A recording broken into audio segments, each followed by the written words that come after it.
Morning student. आज हम BSTC first year में सब्जेक्ट है हमारा शिक्षा के उद्देश्य, ज्ञान तथा पाठ्यचर्या, जिसके अंतर्गत आज हम यूनिट 4 के अंतर्गत पढ़ेंगे रूसों का दर्शन एवं शिक्षा। कि जो रूसो थे उनका जन्म कब हुआ था, उनके माता पिता का क्या नाम था और उन्होंने शिक्षा कितनी प्राप्त करी, उनके जीवन में किसका प्रभाव पड़ा, इसके बारे में आज हम अध्ययन करेंगे। सबसे पहले हम देखते हैं रूसो।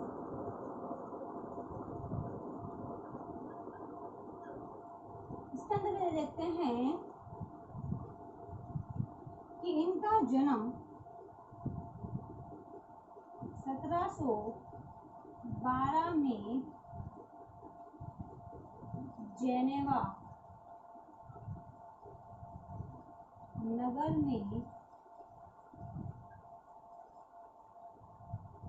हुआ। जो रूसो थे उनका जन्म 1812 में जेनेवा नगर में हुआ था। अब हम देखते हैं इनके माता पिता दोनों ही अत्यंत भावुक प्रकृति के लोग। इसके अंदर आगे हम देखते हैं तो रूसो की जो माता पिता थे वह बहुत ही भावुक प्रकृति के थे, क्योंकि वह किसी की भी दुख की बात अगर कोई कहता था तो वह अत्यधिक भावुक हो जाते थे, इमोशंस हो जाते थे। तो इनकी जो प्रकृति थी कैसी थी, भावुक की, दया दृष्टि रखने वाली थी। फिर हम देखते हैं जन्म लेते ही क्या हुआ, माँ का देहांत हो गया।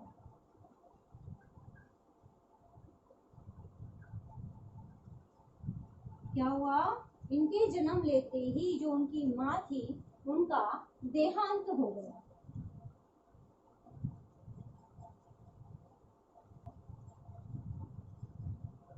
उनकी देखभाल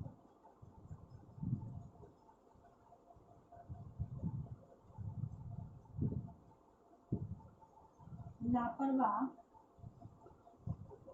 चाची ने की। उनकी माँ के मरने के बाद उनकी देखरेख किसने करी, इनकी चाची ने, जो कि उनको लेकर बहुत ही लापरवाह थी। इनके पिता भी उनको रूसो के जो पिता थे वे भी रूसो का ध्यान नहीं रखते, वह भी बच्चों को लेकर हम देखें तो दोनों लापरवाह थे।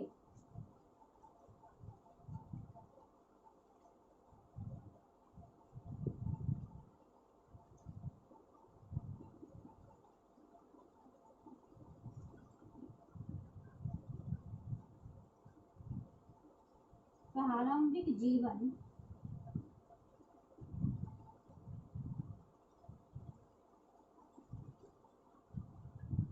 कष्ट में हो गया। उनका जो प्रारंभिक जीवन था कैसे था, बहुत ही कष्ट में हो गया था, क्योंकि बचपन से उनकी माँ का देहांत होने के बाद वे बहुत ही अकेले हो गए, क्योंकि उनकी परवाह करने वाला उस समय कोई नहीं था।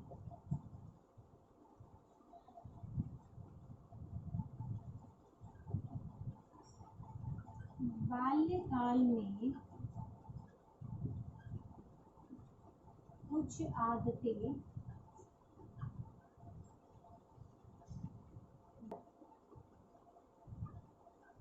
पड़ गई। अब जब रूसो छोटे थे तो छोटेपन में कई बच्चों को आदतें लग जाती थी, उन्हें भी कई जो आदतें थे उनके वे शिकार हो गए थे।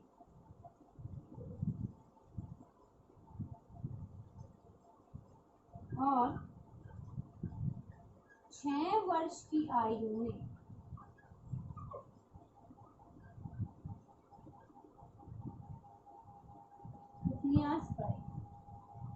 6 वर्ष की आयु उन्होंने क्या करा, उपन्यास पढ़े जिसमें धार्मिक ऐतिहासिक जो चीजें थी उनके बारे में उन्होंने अध्ययन किया।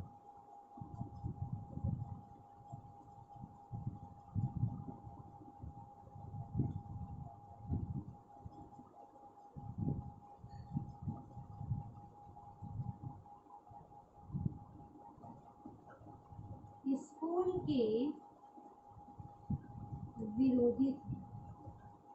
इसके साथ साथ जो रूसो थे वे स्कूल के विरोधी थे, क्योंकि वह आगे पढ़ना नहीं चाहते थे।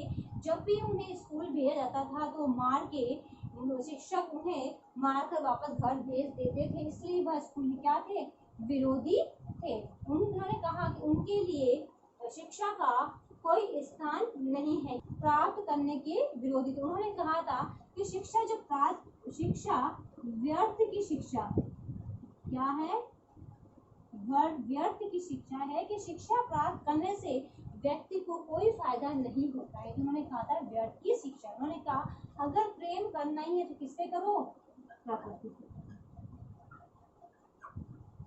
किससे करो, प्रकृति से प्रेम करो, क्योंकि उनके द्वारा बताया गया था कि प्रगति ही हमारे लिए सहयोग देती है, क्योंकि प्रगति से हम बहुत कुछ चीजें जो होती है वह हम प्राप्त करते हैं।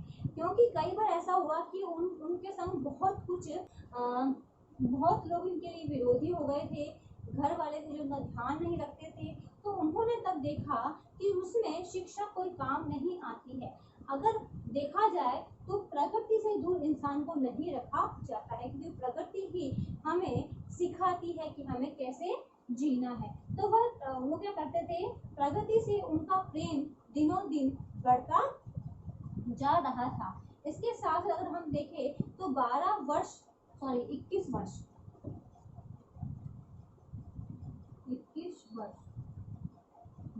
21 वर्ष में उनका जीवन बहुत ही अनिश्चित हो गया था। क्यों? क्योंकि कोई व्यक्ति ने उन पर झूठा आरोप लगाकर उन्हें फंसा दिया था, जिसके अंदर उन्होंने देखा कि इसमें सामाजिक नियम, ब्रह्मांड, ईश्वर कोई उनके बीच में नहीं आता है, ये विरोधी हो गए। साथ ही उन्होंने देखा कि अगर जब सभी व्यक्ति हम पे आरोप लगाते हैं तो कोई भी व्यक्ति हमारा साथ नहीं देता है। अगर हम कहें कि प्रकृति से दूर किसी व्यक्ति को रखा जाए तो प्रगति से दूर व्यक्ति नहीं रह सकता है। जिसके अंदर उन्होंने क्या करा, 25 आयु में जब वह आए तो उन्होंने कई लेखकों के संपर्क में आए, जिन्होंने लेखक के माध्यम से उन्होंने अपने विचारों को रखा या पढ़ा। उन्होंने इसके अंतर्गत कुछ एक बातें कही, जिनके अंदर उन्होंने कहा कि प्रत्येक वस्तु हमें प्रगति से सुंदर स्वच्छ प्राप्त हुई है। अगर यही चीज अगर व्यक्ति के हाथ में चली जाती है तो वह बुरी हो जाती है, क्योंकि हमने देखा है कि प्रगति में हरे भरे जो पौधे होते हैं वे बहुत अच्छे लगते हैं, परंतु अगर हम देखें तो प्रगति का दिन प्रतिदिन दोहन होता जा रहा है, वनों की कटाई हो जा रही है, हरे भरे पेड़ काट दिए जाते हैं, क्योंकि व्यक्ति को उसके मूल्य नहीं पता है कि पौधों अगर हमारे देश में अधिक पौधे होते हैं तो वहाँ का जो माहौल है, वातावरण बहुत ही अच्छा बना रहता है। परंतु आज अगर हम देखें तो बहुत ही इसका दोहन है। प्रगति ने हमें इतनी अच्छी चीजें दी है जिसका हम अच्छे उपयोग करते हैं, परंतु गलत तरीके से उपयोग कर रहा है, जिसके कारण अनेक समस्याएं इन्हें क्या हो रही, उत्पन्न हो रही है। तो ये था रूसो का दर्शन और शिक्षा।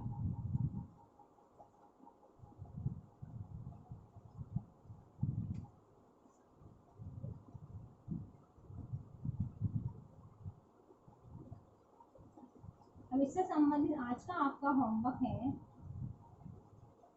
रूसो का दर्शन तथा शिक्षा।